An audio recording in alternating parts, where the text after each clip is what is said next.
Bueno, en esta oportunidad vamos a hablar de patología renal 2. Básicamente lo que vamos a hablar es de tumores renales. ¿Mm? Los tumores renales vamos a tener benignos y malignos. Vamos a hacer especial hincapié en los malignos por su pronóstico, por su comportamiento. Pero citemos los tumores benignos del riñón. Son el adenoma papilar renal, el fibroma o amartoma renal. El amartoma renal es una... ¿Qué quiere decir la palabra amartoma? La palabra amartoma es una desorganización con los tejidos propios del órgano en el que asienta. Es decir, los epitelios, el mesénquima, los vasos, todas esas estructuras que tienen en este caso el riñón, están dispuestas de manera desorganizada y en formato tumoral. ¿Mm? Eso sería un amartoma. Angiomiolipoma es un tumor benigno que tiene componente vascular, componente muscular, liso, y, y el tejido adiposo. También se les conoce como pecomas y pueden formar parte de algunos síndromes como la esclerosis tuberosa, que tienen de manera característica estos tumores renales que son benignos. Y otro tumor que se llama oncocitoma, que también lo podemos encontrar en glándula salival y en tiroides. ¿Eh?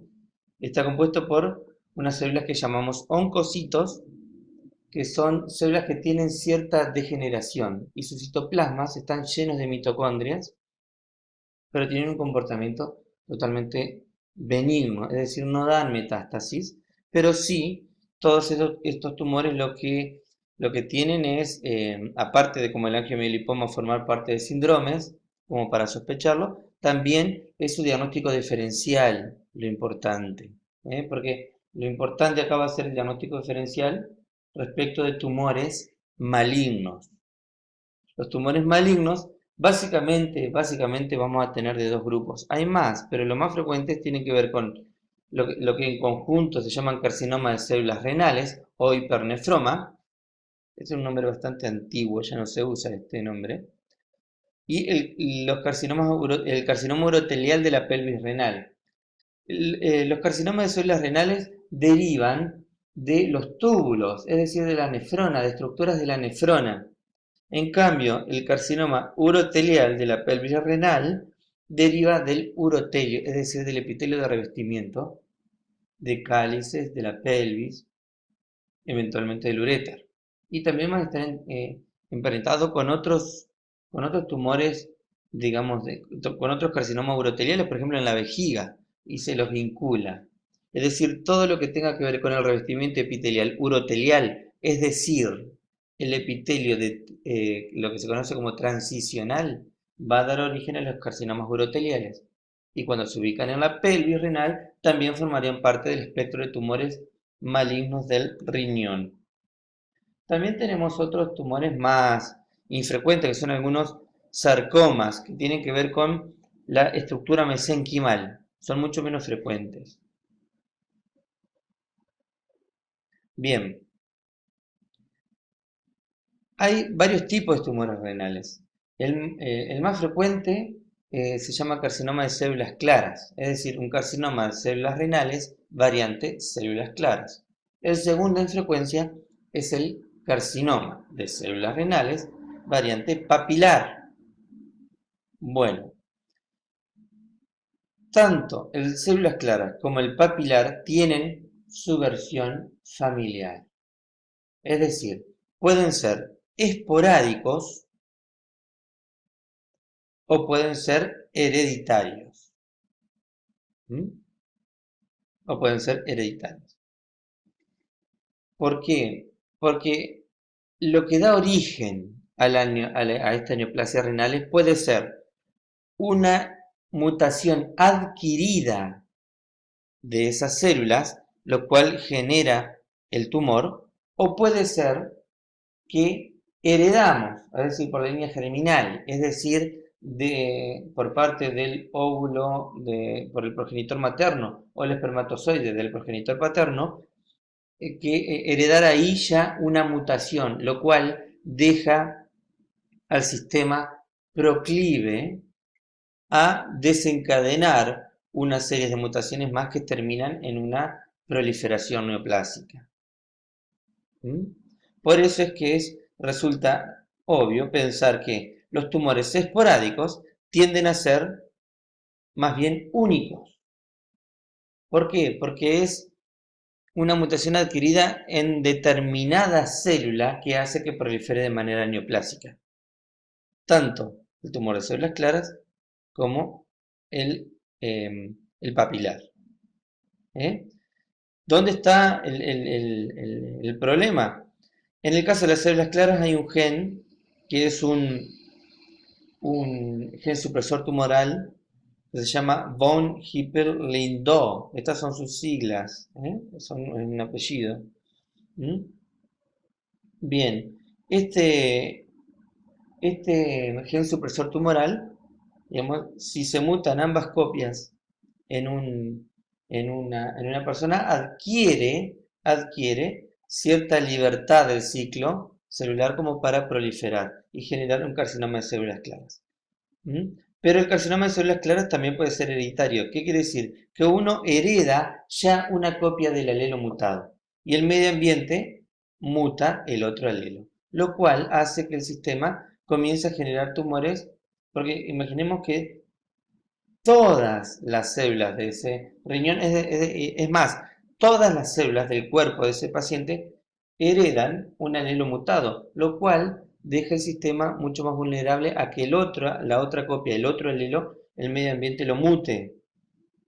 Y como están todas sus células, por lo menos con una copia mutada, digamos que es más factible que pueda hacer múltiples tumores, incluso bilaterales. Lo mismo pasa con el carcinoma papilar. Tenemos una versión esporádica que tiende a ser única o una versión hereditaria que tiende a tener varios tumores. En este caso es un oncogen, el mutado.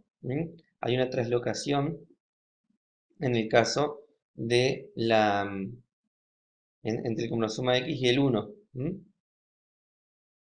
Y el alelo mutado interviene mucho la data que tiene el cromosoma 7. Si una persona hereda ya una alteración en el cromosoma 7, digamos, deja proclive al sistema a que haya más tumores, más de uno. Por eso, es decir, que pensar en una masa única maligna es para pensar en que tiende a ser esporádico, pero si un paciente tiene múltiples lesiones, incluso bilaterales, es para pensar que puede ser hereditario. Bien, ¿cómo se clasifican los carcinomas de células renales? El más frecuente es el tipo células claras. Le siguen en frecuencia que se llama papilar, porque esas estructuras papilares ya vamos a ver imágenes. El carcinoma cromófobo está en tercer lugar y el de los conductos colectores, que es el menos frecuente. Estas son los cuatro tipos de tumores, digamos que dependerían del epitelio de la nefrona, como para ser más claros. Bueno, la tríada clásica va a tener que ver con el dolor costovertebral, la masa palpable y la hematuria.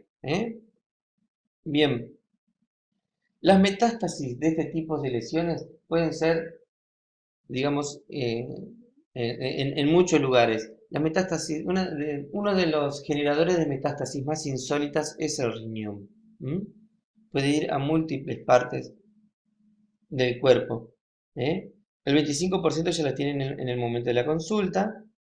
Y por vía hematógena es lo más frecuente. ¿Por qué? Porque el carcinoma de células renales, el tipo de células claras, tiene avidez, tiene mucha avidez por la vena, lo cual hace que comience a proliferar hacia la vena, entrar dentro de la vena y comenzar a alargar células al drenaje venoso. Por lo tanto, la vía hematógena, con los pulmones, el hueso, son un lugar frecuente. Por supuesto que también por vía linfática a los ganglios regionales. Bien, el 45% tiene una sobrevida de los 5 años. Por supuesto que el pronóstico va a depender del tamaño de tumores y de la extensión, es decir, va a depender del TNM, que, digamos, que tenga ese paciente. Puede causar también síndromes paraneoplásicos múltiples. Bien, esta es la imagen clásica de un carcinoma de células renales de tipo células claras.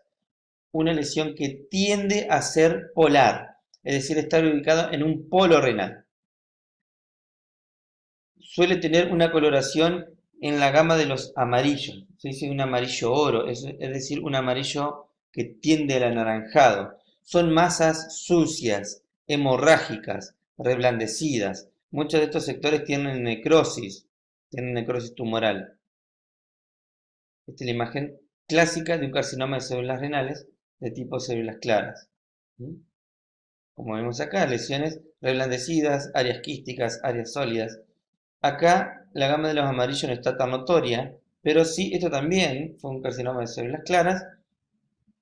Esa masa heterogénea, sucia, hemorrágica, es característica de este tipo de lesiones.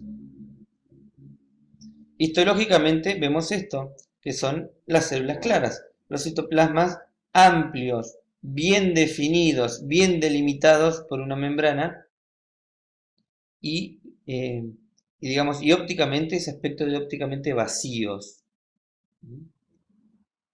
Acá vemos otro formato, pero ¿qué pueden hacer? Pueden hacer estructuras cordonales, tubuliformes, pero si tiene células claras, es para pensar en este tipo de tumor. Fíjense que los citoplasmas bien definidos, la membrana bien notoria, el citoplasma bien claro. Acá vemos bien delimitados los citoplasmas, la membrana bien notoria, pero el citoplasma ópticamente vacío.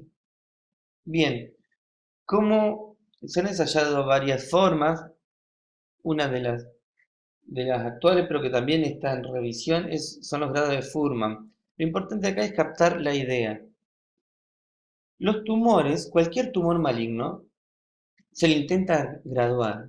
Se intenta graduar cuán diferenciado está el tumor. Es decir, que las células tumorales que comienzan a proliferar, cuánto copian a su homónima normal, es decir, a su epitelio, a su célula normal. Por eso, si vemos, por ejemplo, en el colon, que el revestimiento epitelial secreta moco, es como que fuera una glándula. Por lo tanto, el tumor cuando diferencia, es decir, cuando hace un formato de disposición de esas células, en el caso del colon, copia glándula. Cuando está bien diferenciado, copia glándula. Cuando está mal diferenciado, copia unas glándulas mal hechas. Bien, pero ¿cómo hacemos con el riñón? ¿Cómo se hace para graduar el riñón? Si los tumores renales no es que copian un túbulo, sino que copia masas celulares. Entonces, ¿cómo hacemos para graduarlo? ¿Cómo hacemos para ver si un tumor renal está copiando de manera bien diferenciada o pobremente diferenciada? Porque el pronóstico va a ser distinto. Entonces, lo que se ensayó es estos grados de Fuhrman.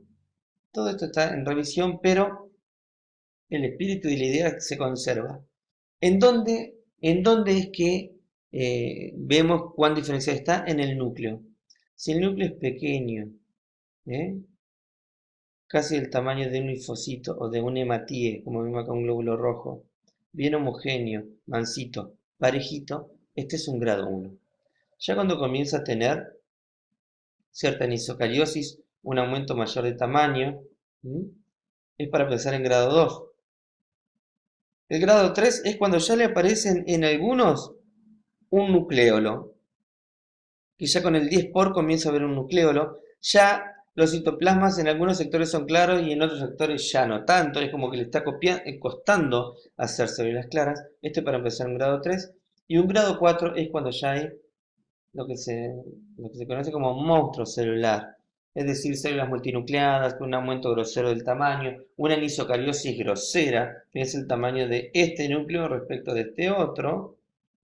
Entonces, el grado 4 representaría que el tumor está haciendo una mala copia de las células que el tumor genera.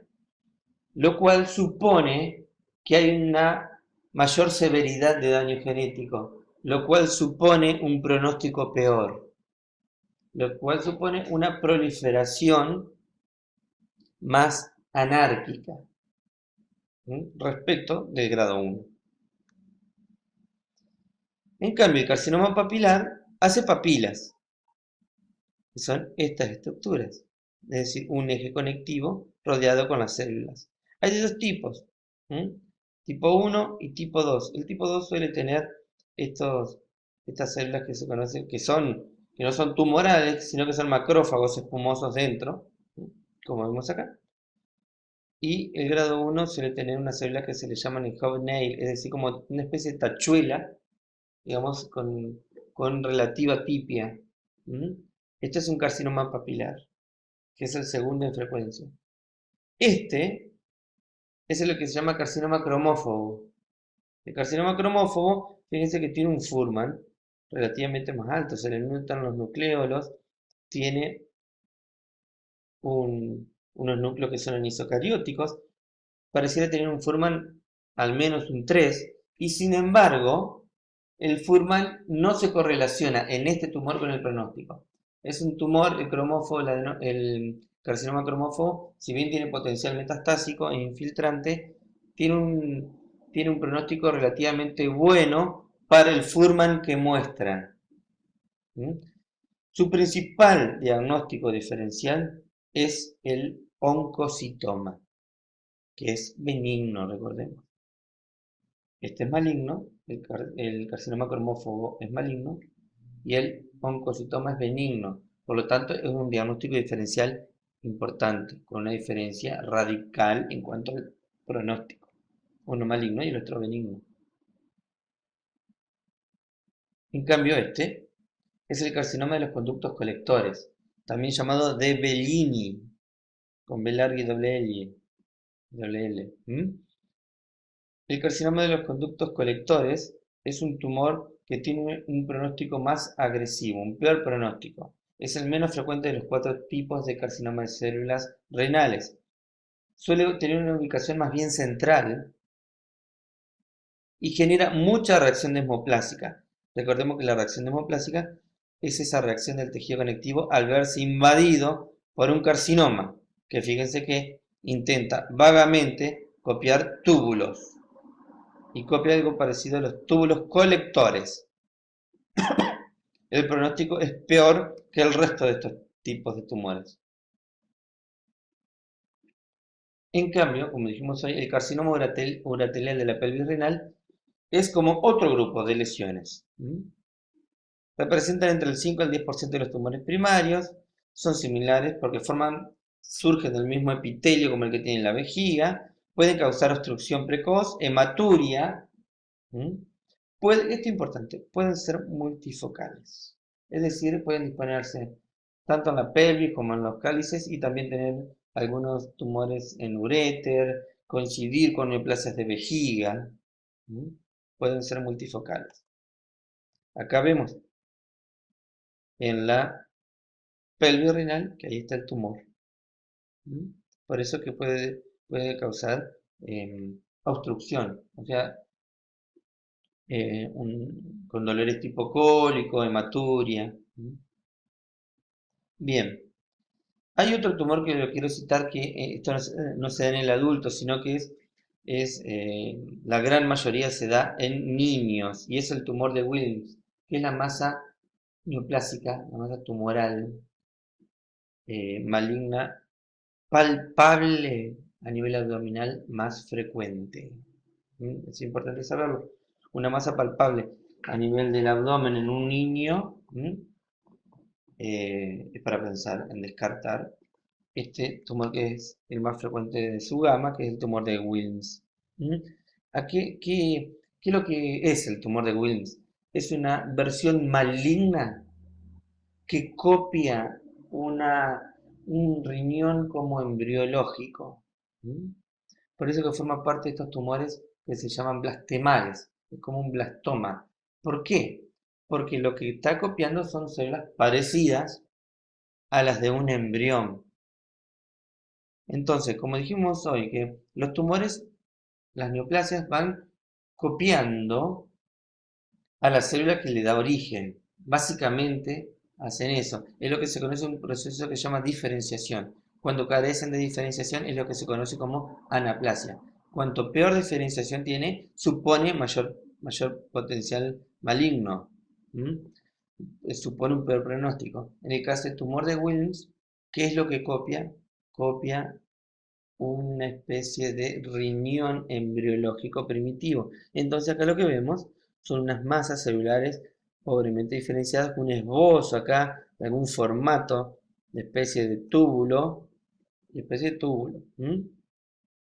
Entonces, estas células que se conocen como células pequeñas, redondas y azules, ¿m?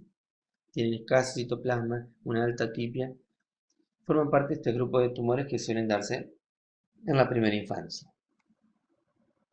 Bien, los tumores de vejiga, hacemos un punto de aparte, en los tumores de vejiga hay distintos tipos.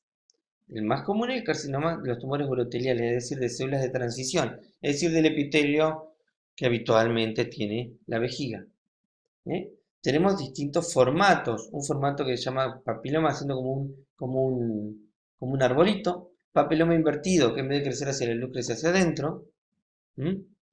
Hay otros tumores de un potencial maligno que es intermedio y otros que son francamente infiltrantes. También tenemos la versión in situ de los carcinomas uroteliales. Y además existen otros. Existen el carcinoma epidermoide, es decir, como un carcinoma escamoso. Pero recordemos que no suele haber epitelio, no hay, no es que no suele haber, no, en la normalidad no hay epitelio escamoso en la vejiga, pero sí lo puede haber en pacientes que están mucho tiempo sondados, en algunos pacientes que tienen alguna forma de infecciones parásitas como el Schistosoma hematobium. Hay algunos carcinomas mixtos, adenocarcinoma, es decir, que hace glándulas, carcinoma de células pequeñas, es una versión muy, digamos, indiferenciada, y los sarcomas, que no dependerían de un epitelio, sino que dependerían más bien de las estructuras mesenquimales. También los carcinomas uroteliales pueden tener algunos sectores que se dice metaplásicos, es decir, que cambian el epitelio tumoral en algunos sectores por epitelio escamoso, pero en realidad siguen siendo en su origen tumores epiteliales. ¿Mm? Bien, se lo vincula al consumo de cigarrillos, a la exposición industrial a algunas anilinas, a la infección por esquistosoma, al consumo prolongado de analgésico y algunos medicamentos como la ciclofosfamida, la exposición intensa y prolongada. ¿Mm? Bien, el formato era como el que decíamos hace un momento. Puede tener un formato que es bien papilar y exofítico, ¿m? En el caso del tumor maligno, crecer de esta forma. Carcinoma papilar cuando es maligno, pero también existe el papiloma, es decir, un tumor benigno. Pero acá estamos hablando particularmente de los tumores malignos. El carcinoma papilar infiltrante, fíjense que sigue siendo papilas, pero infiltra. Carcinoma plano no infiltrante, y el carcinoma plano, pero ya infiltrando distintas estructuras. Recordemos que hay un músculo que rodea la vejiga, que es el músculo detrusor, un músculo liso. Es importante en esto identificar que si la neoplasia llega al músculo detrusor, hay un pronóstico radicalmente diferente entre las neoplasias que son superficiales, que no llegan al detrusor, y que infiltran el detrusor. El pronóstico cambia de manera radical. Acá vemos algunas estructuras, un carcinoma papilar. Fíjense, tiene un eje conectivo vascularizado y alrededor tiene el epitelio. Estas son papilas, es decir, es como esta estructura, pero cortada a este nivel. Si nosotros esta lesión la cortamos así, vamos a ver que aparece papila y desaparece, aparece y desaparece, aparece y desaparece. Entonces, es lo que vemos acá. Papilas que en este caso están irregulares, que se fusionan unas con otras, lo cual supone que esto es una neoplasia maligna. Los carcinomas papilares también hay que graduarles que se infiltran o no infiltran y además hay que graduarles la atipia. Porque no es lo mismo, no es el mismo el pronóstico de esta lesión, por ejemplo, que tiene lo que se dice una displasia, es decir, una alteración para madurar este epitelio. En este caso, de bajo grado, acá vemos la papila con el vaso sanguíneo y acá vemos el epitelio que tiene su atipia, pero que se considera que no es mucha, por lo tanto tiene displasia de bajo grado, o esta, que ya los núcleos son mucho más irregulares, más anisocarióticos. Acá seguimos viendo una papila con los vasos, pero el epitelio tiene mucha más displasia. Le está costando madurar mucho más. Esto es una displasia de alto grado. Bueno.